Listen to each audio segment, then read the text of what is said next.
Britain once built the world's largest empire. It industrialized before any other nation.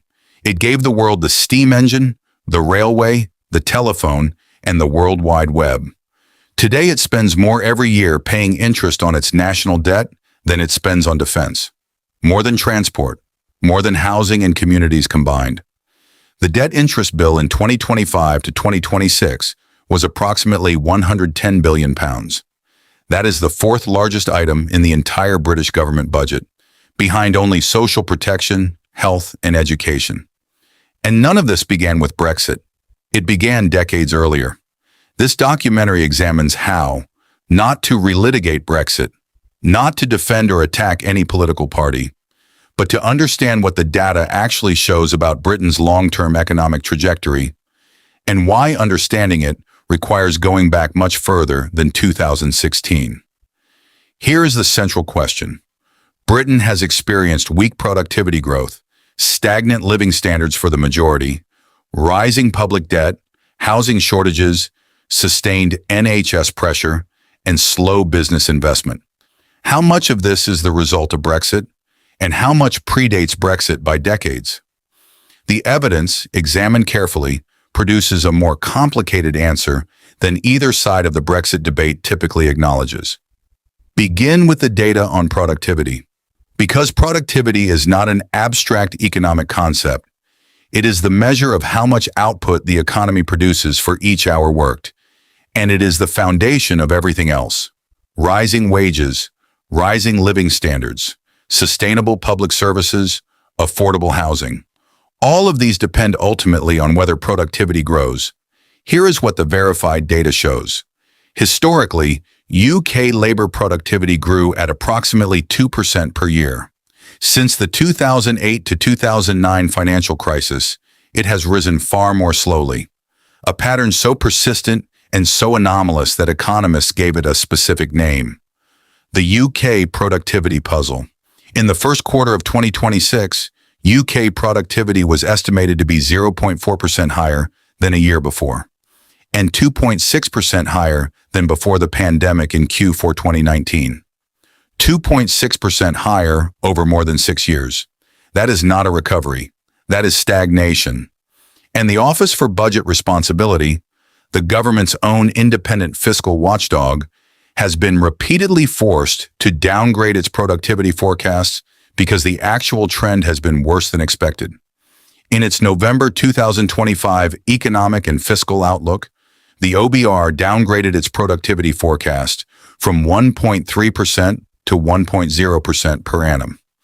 It also noted that if productivity grows at only 0.5% per annum, which independent analysts consider more likely than not, the current budget would be in deficit by 2029 to 2030 by £6 billion, compared with the government's expected surplus of £22 billion. Those numbers are not abstract. Consider what they mean in practice. A graduate entering the workforce in Manchester today earns meaningfully less in real terms than the same graduate would have earned on the pre-2008 productivity trend. A nurse in Birmingham has seen real wages stagnate through years of elevated inflation, frozen pay scales, and a cost of living that rose faster than earnings. A small manufacturer in Sheffield is operating in an economy where business dynamism, the rate at which jobs are created and reallocated to more productive uses, is lower in every industry than it was in 2001. These are not individual stories of misfortune. They are the lived consequences of a structural productivity problem that no government has fully resolved. To understand why, it is necessary to understand what Britain's economy became in the 4 decades before the 2008 financial crisis. In 1979, Britain was described by European partners as the sick man of Europe. Declining manufacturing, chronic labor disputes, high inflation, low growth, an IMF bailout in 1976. The Thatcher government's economic reform program, privatization, financial deregulation, trade union reform, and the deliberate use of high interest rates to reduce inflation transformed the British economy over the 1980s and 1990s. Manufacturing employment fell sharply. Many communities in South Wales, the North East, South Yorkshire, and the West Midlands lost their industrial base permanently. But the overall British economy grew. Financial services expanded dramatically. The City of London became one of the world's most significant financial centers. Real wages rose, and the communities that lost their manufacturing base largely did not benefit from the new financial services economy centered in London. That geographic divide between London and the Southeast and the rest of Britain was not created by Brexit. It was the structural inheritance of the deindustrialisation of the 1980s, and it has never been fully addressed by any subsequent government. The Blair and Brown governments from 1997 to 2010 presided over a period of sustained economic growth, driven primarily by financial services, expanding public sector employment, and a housing boom that made existing homeowners significantly wealthier. The question that the 2008 financial crisis forced onto British policymakers was one that had been avoided for a decade. How much of Britain's growth was genuine productivity improvement? And how much was financial leverage, borrowed growth that would eventually have to be repaid? The answer, as the crisis revealed, was that a significant proportion was the second. Britain's banks had expanded their balance sheets dramatically. The financial services sector had become a disproportionate share of GDP, and when the financial system contracted, the damage to the broader economy was severe and prolonged. Now here's the debt context that matters. Britain has carried high debt before. After the Second World War, public debt exceeded 250% of GDP. It was paid down over 3 decades of sustained growth and fiscal discipline, a reduction that was only possible because productivity was rising and the economy was expanding. After the 2008 global financial crisis, debt rose again, from around 35% of GDP in 2007 to above 80% by 2011. The difference today is not the level of debt alone, it is that debt is rising, now at 93.8% of GDP as of March 2026, at precisely the moment when productivity remains persistently weak. High debt with high productivity growth is manageable. High debt with weak productivity growth is the combination that makes fiscal choices genuinely difficult. Here is the fact from the Office for National Statistics Business Dynamism report published in 2025 that deserves more attention than it has received. Workers in firms at the 90th percentile of firm-level labor productivity produce 3.5 times more output than workers in firms at the median of the distribution in 2023. That ratio was 2.9 times before the 2008 financial crisis. What that widening gap reveals is that Britain does have highly productive firms, mostly in technology, professional services, and advanced manufacturing. The problem is not that these firms do not exist. The problem is that their practices, technologies, and methods are not spreading through the rest of the British economy. Economists call this the diffusion problem. And the OBR's own analysis has confirmed that the United Kingdom experienced a greater than average decline in total factor productivity among G7 economies after 2008, while Italy and Germany actually saw total factor productivity growth increase. That observation, that Britain's productivity performance was worse than the G7 average after 2008, and that this predates Brexit by 8 years, is the foundation of this documentary's central argument. Now here is what the evidence actually shows about Brexit. Because the Brexit question requires the same discipline that any honest analysis requires. Distinguish between what is confirmed, what is contested, and what remains genuinely unknown. What is confirmed? Business investment stalled significantly after the 2016 referendum result. This is documented in Bank of England analysis and confirmed by multiple independent economic assessments. UK goods trade with the European Union became more difficult. The introduction of customs procedures, rules of origin requirements, and sanitary and phytosanitary checks increased the friction and cost of trade. This is confirmed. The London School of Economics Centre for Economic Performance found that Brexit-related increases in trade barriers increased food prices, disproportionately affecting lower-income households who spend a larger share of income on food. The Office for Budget Responsibility has noted in its own publications that UK trade intensity has fallen relative to its pre-referendum trend. What is contested? The precise magnitude of Brexit's effect on GDP is genuinely disputed among economists.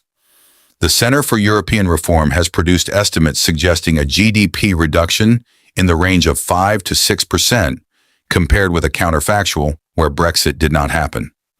Critics of that methodology argue that the counterfactual is inherently speculative, that comparing Britain with a synthetic model of what Britain might have been overstates certainty.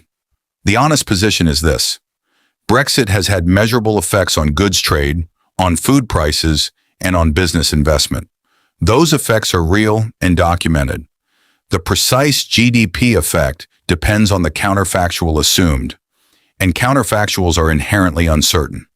What remains genuinely unknown? Whether the long-term effects of Brexit will be net negative, as most mainstream economists project, or whether trade deals, regulatory divergence, and new investment flows will partially offset the trade frictions over a longer horizon. The empirical evidence on this will take another decade to assess. The honest verdict on Brexit is this: it did not create Britain's structural economic problems. Those problems, weak productivity diffusion, underinvestment, housing shortage, and geographic inequality, all predated the referendum by at least a decade. But the available evidence is consistent with Brexit having added a meaningful headwind on top of them, particularly in goods trade, food prices, and business investment uncertainty. Claiming Brexit has had zero measurable effect is not supported by the best available evidence. Claiming it is the primary cause of Britain's economic difficulties is equally unsupported by the data. Here is Britain's economic position as of mid-2026. GDP contracted 0.2% in the first quarter of 2026, according to ONS data. GDP in cash terms was £3,037 billion in 2025. CPI inflation stands at 2.8% in May 2026, above the Bank of England's 2% target. Average pay including bonuses was 1.0% higher than the previous year after adjusting for inflation. A marginal real gain after years of stagnation.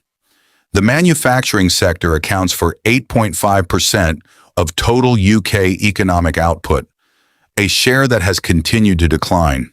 The public sector net debt stands at £2.911 trillion, 93.8% of GDP, as of March 2026, a debt burden not seen since the early 1960s. Household debt stands at 117.5% of disposable income as of Q4 2025. House prices increased 3.8% in the year to April 2026 nationally, but fell in London. Mortgage approvals in May 2026 were down 11% year-on-year. Behind those headline numbers are three structural realities that are not going away regardless of which party forms the next government. The first is the debt interest trap. Britain spends £110 billion a year on debt interest, the fourth largest item in the government's budget. That spending crowds out productive investment in infrastructure, education, and research. And because so much of Britain's debt was issued at relatively high post-2022 rates, the interest bill will remain elevated even as the Bank of England reduces interest rates. The second is the housing failure. Britain has not built enough homes to meet demand for decades. Planning restrictions, the interests of existing homeowners in maintaining property values, and the financialization of housing have combined to produce a system where housing functions more as a financial asset than as shelter.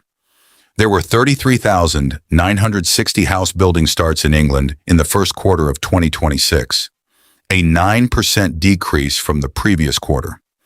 The government's target of 1.5 million homes in this parliament requires a sustained increase in starts that current data does not support. The third is the living standards divide. The National Institute of Economic and Social Research projects that the living standards of the poorest 10% of UK households will be lower by 1.7% in 2026 to 2027 compared with 2024 to 2025. London and the southeast have seen strong growth. The northeast, South Yorkshire, and many former industrial communities have not converged. The north-south divide in British living standards is not a new phenomenon. It is a structural feature that has resisted every regional policy initiative since the 1970s. And it is directly connected to the deindustrialization story of the 1980s, not to anything that happened after 2016. Now, here is the question that every optimist about Britain's economic future points to. Can artificial intelligence become the next productivity engine? London remains Europe's largest hub for AI investment.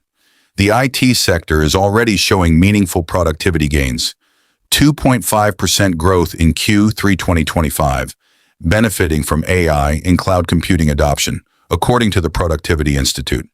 The technology is real, the investment is real, and the possibility that AI accelerates productivity in ways that conventional policy could not is genuine. It should not be dismissed. But here is the honest challenge to that optimism. Britain's productivity problem is not that leading firms lack technology. It is that leading firms' practices do not spread to the rest of the economy.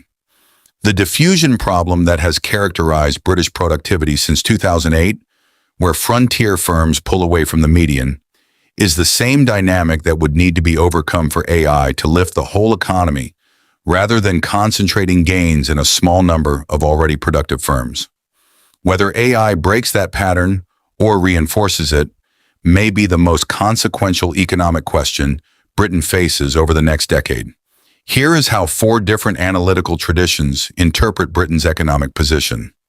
The government's framing, the current Labour administration, is that it inherited a broken economy from 14 years of conservative mismanagement. The October 2024 budget and the subsequent spending commitments represent, on this framing, an attempt to stabilize the fiscal position and begin a long-term investment program.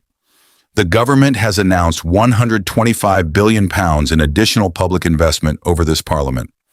The honest challenge to this framing, the OBR's own assessment, is that none of the policy measures in the November 2025 budget have a sufficiently material impact to justify adjusting the post-measure's potential output forecast.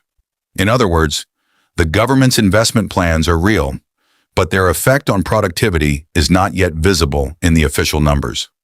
The Conservative opposition's framing is that Labour's increase in employer national insurance contributions has damaged business confidence and is contributing to weak growth and rising costs.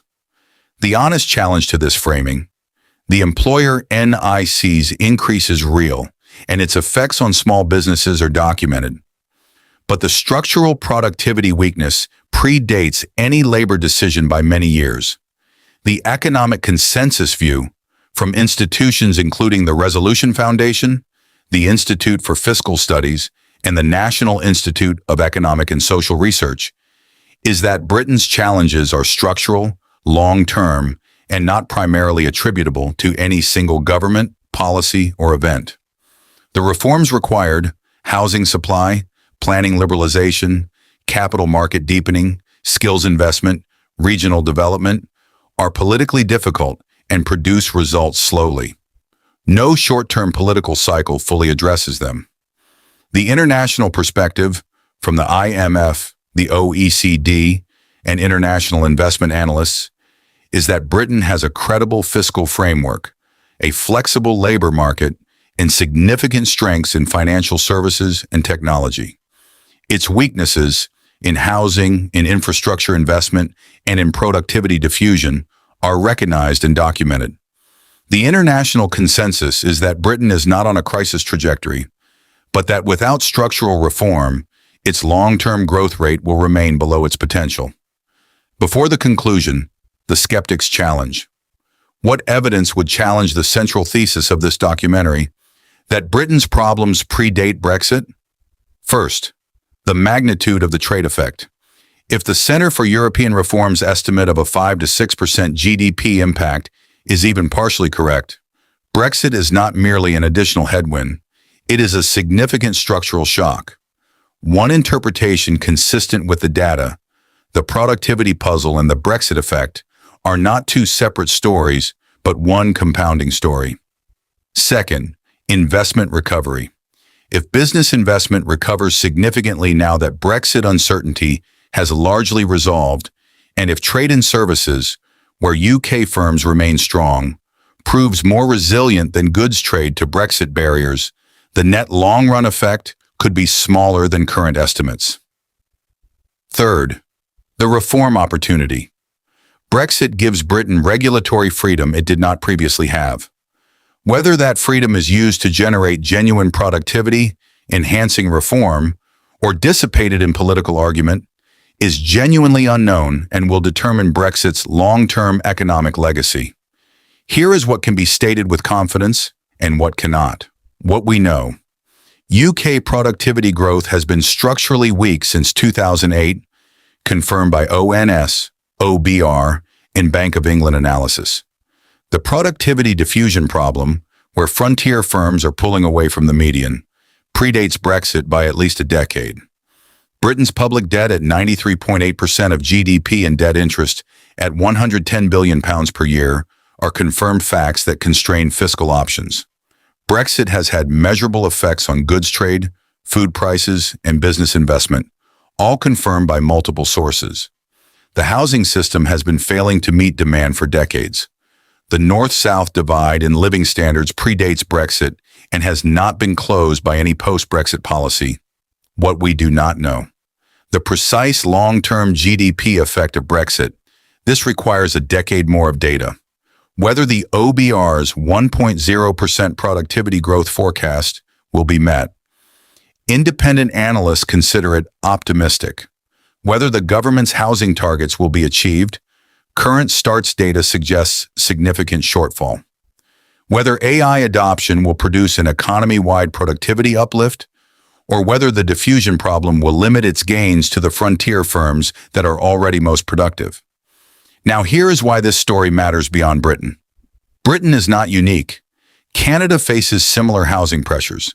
House prices relative to income among the highest in the OECD. Capital flowing into property rather than productive investment. Australia faces similar productivity questions. A commodity-dependent export base, shallow capital markets, and a brain drain to higher-wage economies.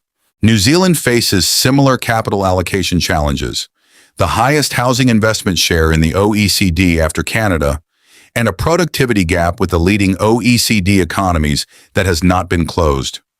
America is attempting something different, a deliberate industrial policy to rebuild domestic manufacturing capacity and redirect capital toward productive investment. Whether that bet succeeds is uncertain, but it represents a conscious attempt to break the pattern that has characterized most Anglosphere economies for 3 decades. The same structural questions are appearing across the Anglosphere, but each country is responding differently. Britain's experience is, in this context, not just a national story. It is one chapter of a wider story about what happens when democracies allow structural economic problems to compound for long enough. The most defensible evidence-based interpretation of Britain's economic position in 2026 is this. Britain has deep structural economic problems that predate Brexit by decades. The financialization of the 1980s and 1990s produced growth that was real, but geographically concentrated and fragile. The 2008 financial crisis revealed those fragilities and produced a productivity stagnation that has proven more persistent than any government or forecaster anticipated.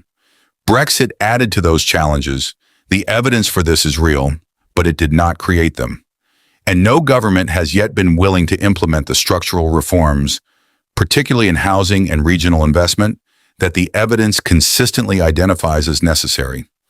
History suggests that countries rarely decline because of one crisis. They decline when structural problems remain unresolved for decades. Britain has identified many of those problems. Productivity, housing, regional inequality, investment. The question now is no longer whether they exist. It is whether any government is willing to solve them. That requires building houses in places that don't want them, investing in regions that feel overlooked, and telling homeowners that their asset price gains are part of what has made the country poorer for everyone who isn't already wealthy. Those are politically difficult things to do. History suggests they will be difficult for any government facing an election, which is why the structural problems have persisted for 50 years, and why the data suggests they will persist for some time more unless something fundamentally changes. I am the Anglosphere Report, the stories your local media won't connect. Tell me in the comments, do you think Britain's economic problems are primarily the result of structural forces that predate any single event? Or has the debate about Brexit been obscuring a simpler story? See you next time.